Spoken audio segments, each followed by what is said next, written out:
Okay, well tonight we have for our speaker kind of something really special. Edward Doyle, KJ4NRN, who most of us have known since he was about this tall. Recently was selected and came back from the Youth DX Adventure at TI5N in Costa Rica, and he's going to share with us that adventure. It was a very successful one from everything I've been able to read. So as soon as we get him mic'd up, you ready to roll, Edward? Yes, I think so. Okay, take it away. Okay. So, I'm Edward Doyle, KJ4NRN, and once we get my slideshow hooked up here, I'll tell you about my trip to Costa Rica. And I'll just start off by saying a big thank you again to the North Bolton Club and the Southeastern DX Club for helping to sponsor the trip this year.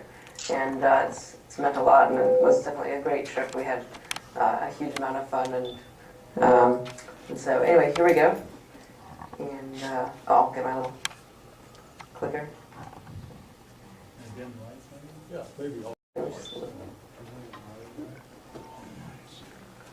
Okay, so first off, a lot of people don't know what the YDXA is. It's the Youth DX Adventure.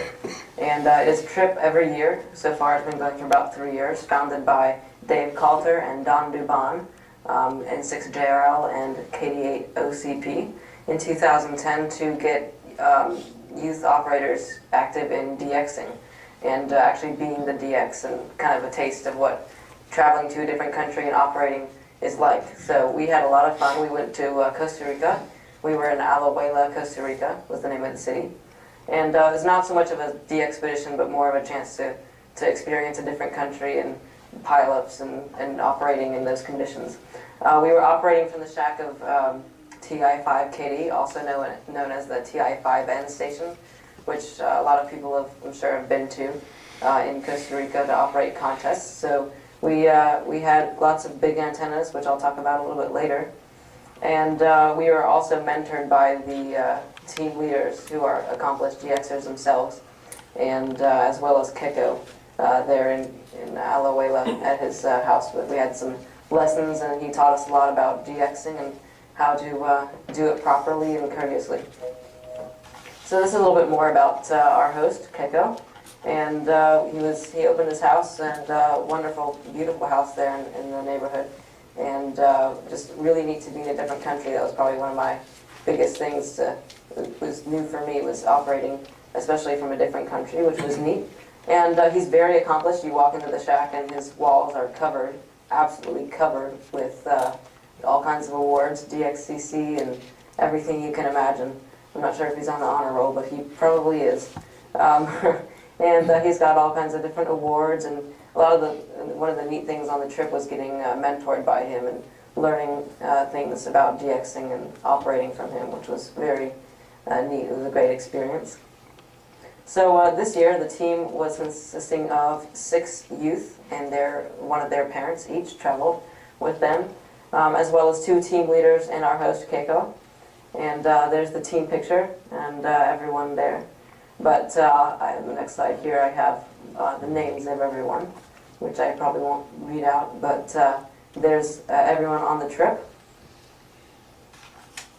So the plane ride is about 4 hours, so it's about 1,644 miles, so it is a little bit of a trip, but it's definitely worth it. It was very beautiful in Costa Rica, and it was just an amazing time, as I'll probably keep on saying during the presentation here.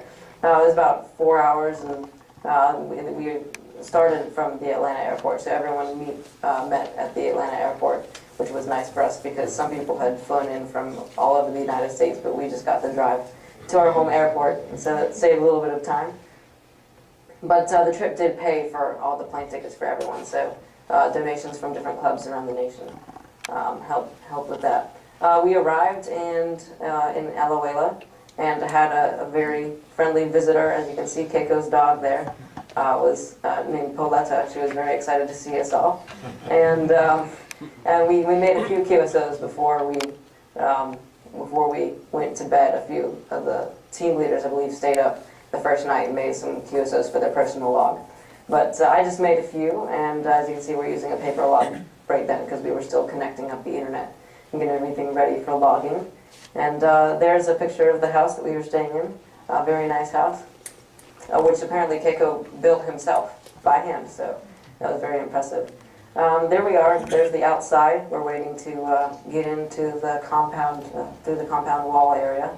But as you can see, flowers blooming everywhere and palm trees, very different from here at Atlanta where they just have pine trees. So it was a neat experience there. There's just another picture of the grounds. As you can see, a nice yard and beautiful house there.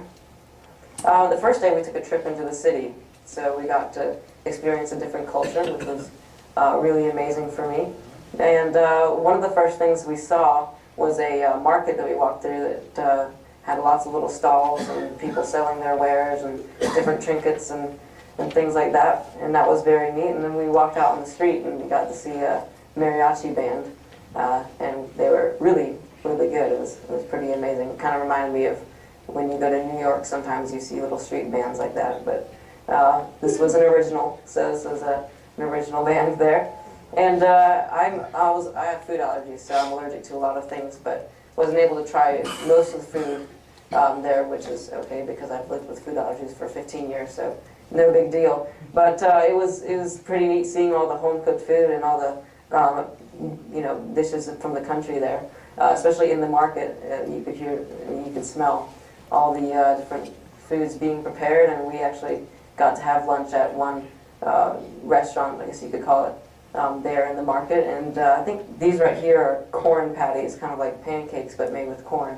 I think a little bit more coarse, but very interesting foods, very different from the stuff in the States.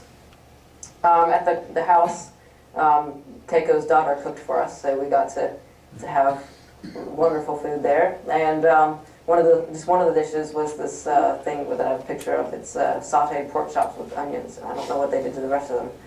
So they were very good, and as well as for dessert, a lemon cake.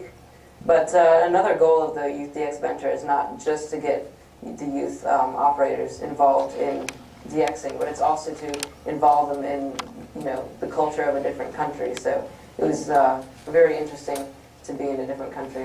Again, that's something I had never done before. So that's another goal that they had to bringing us down there.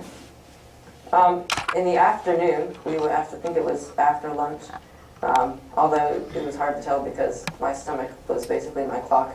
There's a 2-hour time difference between Costa Rica and Atlanta, so my stomach was usually very hungry a lot.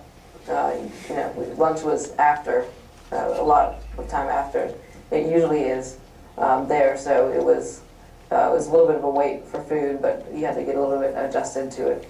But it was fine. We had lessons in the afternoon from Keko, very learned guy, and knows everything you can think of about radio and DXing. One of the things he was teaching us was about propagation, which has a lot to do with where you can talk during the day and evening, and gray line propagation as well. That's what he's teaching right there. So that was very interesting. I'd known some things about it, but still he was giving us the fine points and different lessons on how to operate courteously and how to handle pileups well.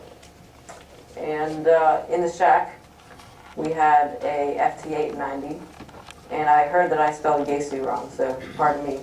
But we used the Yesu for 40 and 15 meters, single sideband. We did only a little bit of Morse code, and unfortunately I can't say that I did that. One of the youth team leaders did that.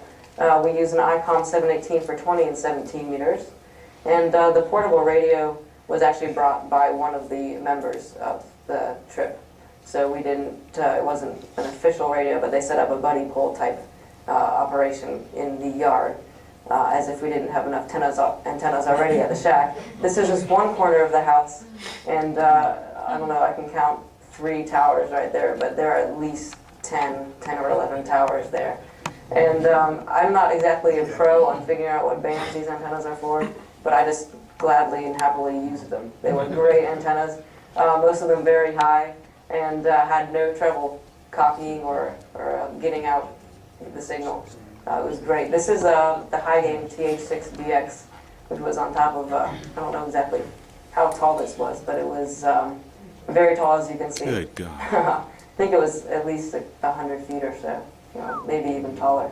But we broke the record of the Youth DX Adventure in 2010. Their amount of QSOs was 3,350, so we beat that with 3,789, so that was good. We weren't operating 24/7, so it wasn't like a full-blown DXpedition, but we did operate a fair amount. A couple days we had designated shifts, and I think the latest I worked into was like 4 a.m., but we had breaks in between, so could take some naps. And then the personal record last in 2010 was 527, and this year I broke it with 772 QSOs. So that was I've had some pileup experience before, and some of the other operators had done more VHF and UHF stuff because not all of them. I think all of them were at least generals. I think there may have been one technician, but there was no requirement for license class. So not all of them had HF experience, but it did help going in to the trip with some HF experience and handling pileups. It was a lot of fun. The pileups, I would say, were a lot bigger in Costa Rica because we were in a different country and we're youth operators, and as you know, youth operators always get big pileups on HF. You just have to get spotted as a youth operator, and before you know it, you've got thousands of people wanting to talk to you. So it wasn't much different in Costa Rica. It was a little bit slow on 40 meters some days. A little bit tough having to work the bands a lot of the times, even if they weren't hopping as well as 20 meters was most of the time. So, but we pulled through and we got a lot of QSOs, so that was the main goal, was to get experience, and I definitely got plenty of that. This is just another picture of a few of the antennas, just closer up. So if you know any of what bands those are for, go ahead and shout them out, but I don't know exactly what all of them are. But just one corner of the house, just so you know that there were a lot more. A few dipoles, I believe, as well. Just as a picture of some of the other folks operating. Caitlin Cole, a lot of people have heard of her. KS3P from Alabama, and Christy Crawford, KD8DGL, she had been on one of the previous Youth DX Adventure trips. One of the participants wasn't able to make it this year at the last minute, so they called her up, and she decided to come along as well. So it is all paid for by the donation, so that was a very nice thing about getting the experience without having to pay anything, which was great. Now, these are just a few of the contacts I could think of that I worked myself off the top of my head, and it wasn't very hard to work them either, because Costa Rica is a great place in the world to work from, because you get lots of great propagation, especially during gray line time. And some of the ones were Kazakhstan, China, Taiwan, Greenland, Iceland, Algeria, which was a really neat one for me. I didn't realize that I was speaking to Algeria until a little bit into the QSO, and it was struggling to get his call sign, but it was pretty neat when I realized where it was. And my dad operated alongside me as well a lot of the time, and some of the adults operated as well. We got Nigeria and St. Helena were some of the ones I could think of. But we got lots of interesting contacts. I'm sure I can look through the log and find 20 more that I probably don't have on my DXCC list so far. The results, again, total amount was around 3,800. We got DXCC. We got worked all states on 2 bands, 32 CQ zones, and 6 continents. So it was a great turnout. And this in the background is just a picture of the log. I took it right after I worked Thailand. I see. Oh, there we go, Thailand. On there, a couple of big ones right in a row. But that was.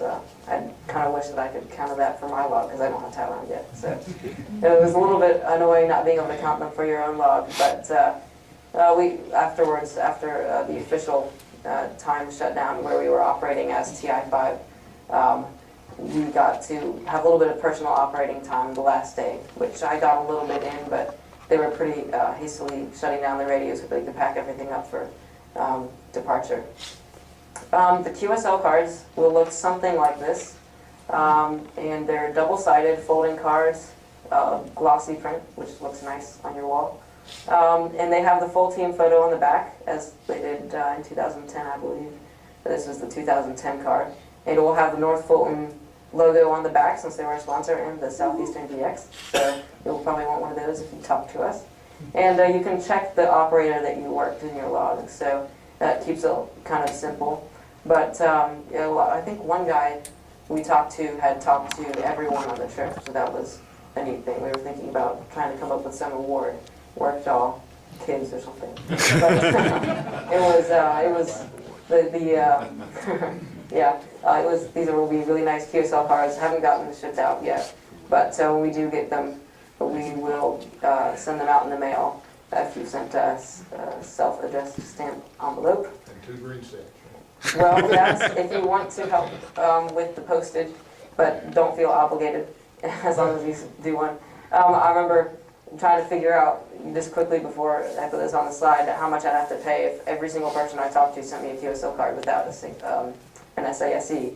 It would have been $350, so I didn't want that. So if you want to send them a QSL card, as most hams do, they do send self-addressed stamped envelopes, which is very nice. I don't think I've gotten anyone that hasn't so far, so very helpful.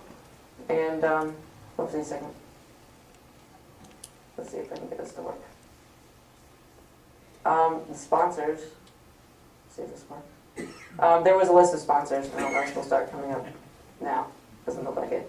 This should be the individual sponsors and donors.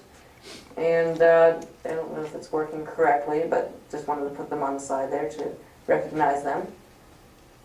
And then, of course, a big thanks to the North Fulton Club and Southeastern DX Club for a big chunk of the costs.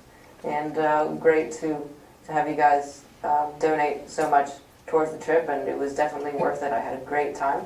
And I do have a slideshow so that you guys can ask questions, and I can kind of talk a little bit more about some of the pictures from the trip if we have time here, which looks like we have plenty of time, but I'll get that up.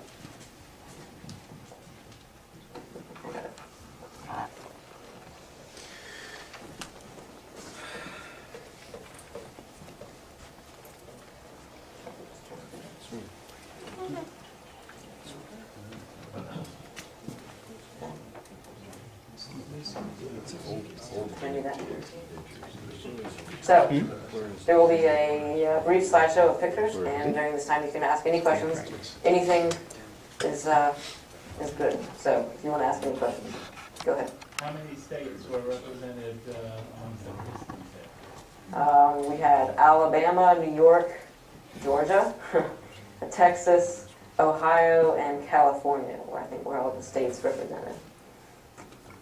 And these are just some pictures of some of the participants operating. I believe we're 15 meters, and there's a picture of us arriving. A little bit tired, and it was during the night when we when we got there, so a little bit tired and dazed there, and we got some midnight snacks on the way to bed. Edward, do you have any technical difficulties to overcome? We had, thankfully we didn't have any large ones. We had one small technical difficulty with one of the radios that the Greenbergs, the family, had brought along on the trip, the small portable radio for 10 meters and 6 meters. We had a little bit of trouble with some splattering over onto the other bands, the 15 and 20 meter station. And I think we decided in the end to shut down the 10 meter station because it was causing problems, and we didn't want to have to deal with that. But that is me operating there. There's the big tower, so you can see just how tall that is. And yeah, so we didn't have many technical difficulties, and that was very nice. And the radios were brought along by the team leaders of the Youth DX adventure. Yeah. What are a couple of things, Edward, that you learned to successfully handle a big pileup? Well, I believe one of the things we learned was just to be patient with people, because a lot of times there'll be someone calling that will call on top of someone that you're trying to work, even once you call the Zulu station only, go ahead. and then you'll get some guy from Italy stomping on it. But one of the things that we learned was to be patient and courteous as best as we can, and try to handle it courteously and to be efficient. One of the things we learned about, which I didn't have a problem with myself because I had a little bit of experience with the pileup working, but also just to enunciate clearly, and that helps also not have confusion with your call sign and say things slowly, but also have it at a quick pace so that you can be understood and get it done quickly, get the QSO through quickly. That was one of the things we learned. So. How's your Spanish? I've only had about 1 year. And I've memorized one phrase that basically says that I don't speak much Spanish, which helps. And then I usually, whenever I say that, I've gotten into the habit of saying that sometimes. And I've gotten it down pretty well with pronunciation and speed. So they'll come back in Spanish and, a million miles an hour thinking I can speak Spanish, which I've stopped saying that. But, I can say hola, but I didn't. There weren't many circumstances where we had to use Spanish at all. So that was really nice. Go ahead. With those big towers, did you have any problems with lightning and storms? We fortunately didn't have any storms. We had one day where it rained a little bit, but there wasn't much lightning. And I think we heard a little bit of thunder, but it was mostly off in the distance. So thankfully we didn't have any troubles with that, although I'm sure those towers have gotten struck before. They're up pretty high. Yeah. Did you work splits at all? Or? We didn't work any split. I don't think we really needed to. I mean, I think it's one of those things where we could have, but it wasn't absolutely necessary. And it's a little bit confusing sometimes if people haven't operated a lot on HF. But thankfully, we had big pileups, but they weren't too bad, so we didn't have to operate split. What was your power? 100 watts, just most of the time, which I think we might have had maybe a little bit more in one of them, but I'm pretty sure all of them were about 100 watts. So, and I was kind of a little bit surprised that the Youth DX Adventure had to bring their own radios, because I know that Keko has a huge station, but I think that's one of the things that they've been doing for years, and the agreement is just bring your own radios. So, but it was good. Go ahead. Were you using the clusters, and did y'all self-spot some? Oh, we did not well, I think maybe one of the guys self-spotted his son one time. But, because technically, it's another guy spotting him. But, of course, I don't think we, as a group, self-spotted much. Maybe personally, a few people did. But we did get spotted a lot by people that we came in contact with. Did you notice that people were watching the clusters, that people were spotting the person before for 20 minutes before they realized the operator? Yes, we did have a little bit of that. So I'd come back and someone would say, "Oh, is that you, Caitlin?" And I'd say, "This is Edward." But we switched operators, so that sometimes can be a little bit confusing, especially when people are spotting. But it was pretty good. We didn't have many situations where that happened. Go ahead. How long was the trip? A trip was 5 days total, including the day we flew there, which we didn't spend the day because we arrived in the evening. So if you can count that as a day, it was 5 days. 4 days of operating, and that was, a lot of it was voluntary shifts. So if you wanted to operate, if no one was on the radio, you could jump on, which was great because sometimes some people were sleeping and they weren't manning the radio, so I'd jump on and make a lot of contacts. And it kind of got a little bit competitive towards the end because people did have shifts, and whoever got the last shifts, if they had a lot of QSOs, could rack up the most. So there was a little bit of competition between me and Shersty right there in that picture. But in the end, a little bit of confusion on how many, who got the most QSOs, but in the end it didn't matter, so it was a lot of fun there. Yeah. Edward, were you responsible for doing your own logging, or could your dad log for you while you were operating and you tag team it that way? It depended on what the operator wanted to do. I, most of the time, log myself because it's a little bit easier for me sometimes, because I feel like maybe sometimes when you have someone that isn't hearing what you're hearing in the pileup, it can be hard trying to tell them, it's K3F, it's not K3D or something. Right. It takes a little bit less time for me, it is, and I can type pretty fast, so it was a little bit easier for me to self-log. But a few people had other people log for them because that was easier for them. It just depended on what the person felt was easiest for them. How did your voice hold up? Well, unlike field day where I operated a lot in its succession, we had breaks in between my shifts at least. So my voice held up fine. It was a little bit tired towards the very end of the trip, and I was a little bit radioed out, and I didn't feel like jumping on the radio at home right after I got back. I was going to let myself recover a little bit. But it was fine. It held up great and didn't have any problems with losing my voice or anything. But that was because we weren't operating 24/7, so that was nice. What was your most favorite QSO, most memorable? Most memorable, probably N4FN, Neil. But other than that, somewhere far away, maybe a little bit more interesting as in location. It's right here.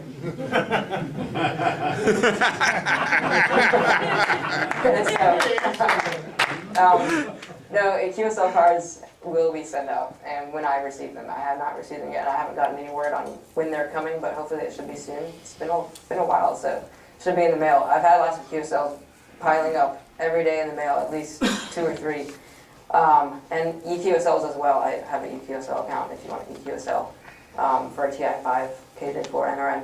But QSL cards should be coming out soon. All of you high schoolers? I believe a couple, I think maybe just one, no, 2, 1 or 2. Him, I think he was in middle school, but I can't be sure. I don't know. I think a lot of them on this trip were, a few of them, it was more diverse in age than the last couple of times. The last couple of youth expedition trips were older, some older kids, like 16-year-olds, 15s, and 17-year-olds.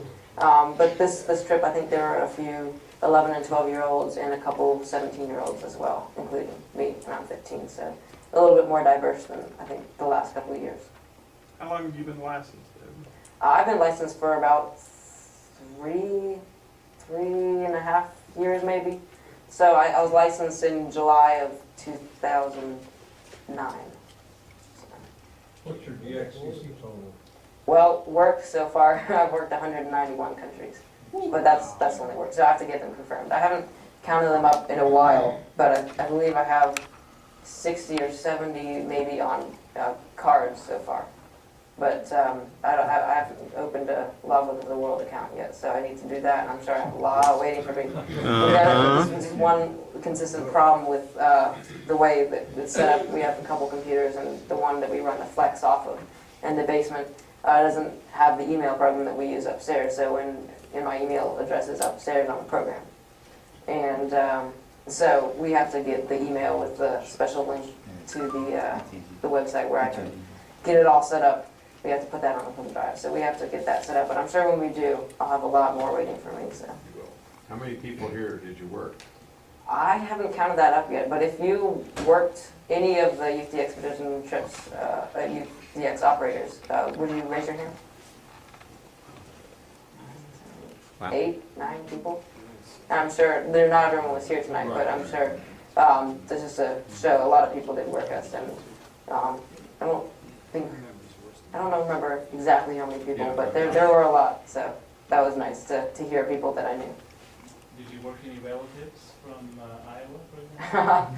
Yeah, I ended up working, my dad called up my great uncle who's got a huge station. He's a retired guy, and he operated, he used to actually work for Collins Radio, so he's got a whole line of Collins radios sitting in his basement, but he's got a big station. I don't think he's that active anymore, but he was very prominent, and he's got lots of awards. And so we're hoping maybe someday in the future we might get some of his equipment. But, he's got the works. He's got big towers and everything, and crank up towers and lots of antennas and radios. But we did end up working him, and that was neat. We got to hear him. I hadn't heard him in a while, and I think I've worked him once before, but it was especially neat to work him down in Costa Rica. Although it did go a little bit fast because there were a lot of people waiting to get a QSO. But it was neat to work him, and also, again, really just cool to work everyone that I knew. I did not end up working my sister. She was not on the radio at the time I was on the trip. I believe she was actually up in New York with my sister and my mom up there. But that would have been neat to work back home to the home station to see how our station sounds. And I've always wanted to hear our own station. But yeah. So I think that's pretty much all. If you have any more questions, go ahead before we wrap it up here. Great.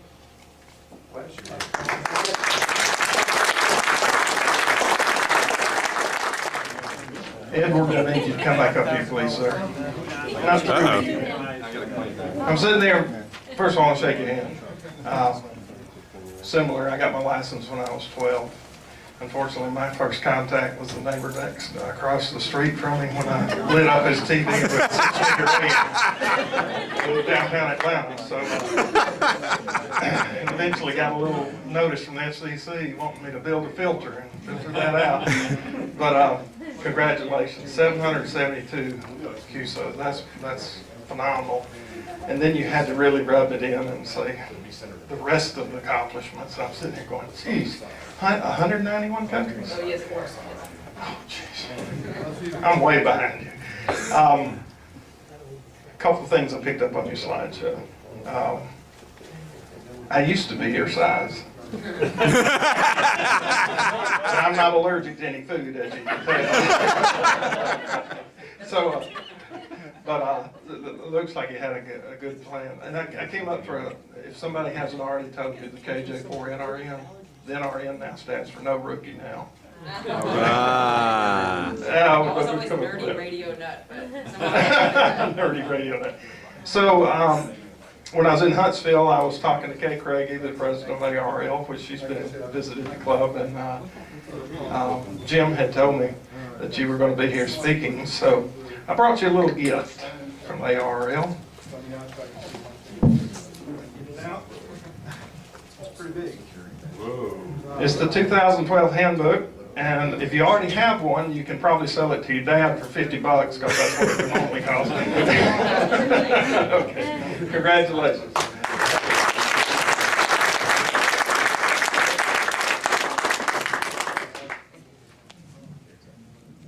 Any other special things I don't know about?